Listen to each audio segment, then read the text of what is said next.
ముగ్గురు రాకెట్ గర్లు పని చూసుకుని భూమి మీద ల్యాండ్ అయ్యారు. హెలిమెట్స్ తీయగానే అక్కడున్న బ్యాచ్ కి ఫ్యూజులు లేచిపోయాయి. మనుషులలాగా వెళ్లిన తింగరోళ్ళు కాస్త కొండ ముచ్చుల్లా రిటర్న్ అయ్యారు. రిసీవ్ చేసుకోవడానికి వచ్చిన పెద్దాయనకు బుర్ర పాడైపోయింది.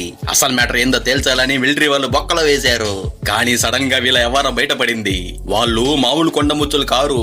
డ్రెస్సులు వేయడం నుంచి కత్తి ఫోర్కులతో తినడం వరకు మనుషులలాగే చాలా తెలివిగా రచ్చలేపుతున్నారు. వీళ్ళ తిక్క సీక్రెట్ కుదరొచ్చడానికి ఇద్దరు సైంటిస్ట్ గాలను సీన్ లోకి దించారు. వాళ్ళు ఫస్ట్ ట్రయాంగిల్ కలర్ ముక్కను చూపించారు. నెక్స్ట్ మిగతా ముక్కలన్నీ గెలగొట్టేశారు. కానీ ఆ కొండ ముచ్చు 1 సెకండ్ లోనే కరెక్ట్ ముక్కని పట్టేసింది. ఆ సైంటిస్ట్ గాడు ముక్కలన్నిటిని లేపేశాడు. అది వెంటనే మళ్ళీ టపా టపామని ఫినిషింగ్ టచ్ ఇచ్చేసింది. ఆ తర్వాత వాడి కళ్ళల్లో కళ్ళు పెట్టి ఇంకేంటి చెప్పు వేయండి. దాంతో ఆ సైంటిస్ట్ గాడికి బుర్ర హీట్ ఎక్కిపోయింది. నెక్స్ట్ టెస్ట్ ఇంకా టఫ్ గా చేశాడు. కొండ ముచ్చు జిమిక్కులు చూడాలని పైన ఒక అరటికాయని ఎలాడదీశాడు. అది పక్కనున్న డబ్బాలతో ఒక స్టేజ్ అడ్డ సెట్ చేసింది. దానిపైకి ఎక్కేసి కూర్చుంది. కానీ ఆ కాయని అసలు టచ్ చేయలేదు.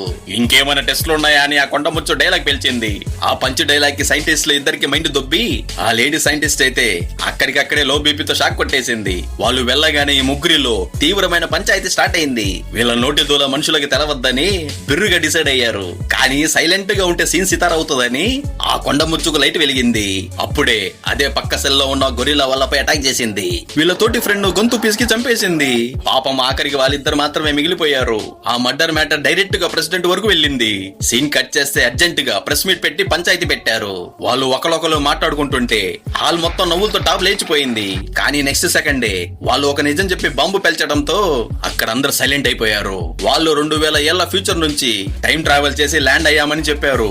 అక్కడ కొండ ముచ్చుల లీడర్ గాడితో ఓ పెద్ద గ్యాంగ్ వార్ జరిగిందని చెప్పారు. ఆఖరికి ఆటం బాంబు ధడేలని పేలి ప్రపంచం మొత్తం పకోడీలా మాడిపోయింది. ప్రాణాలు అరిచేతిలో పెట్టుకొని ఆ రాకెట్ డబ్బాలు ఎస్కేప్ అయ్యారట. కానీ రూట్ మిస్ అయ్యి ఈ కాలంలో వచ్చి అడ్డంగా బుక్ అయ్యారు. అయితే కొండ ముచ్చుగాడు ఒక పెద్ద మ్యాటర్ దాచేశాడు. కానీ బ్యాక్గ్రౌండ్ లో అసలు స్టోరీ వేరేదే ఉంది.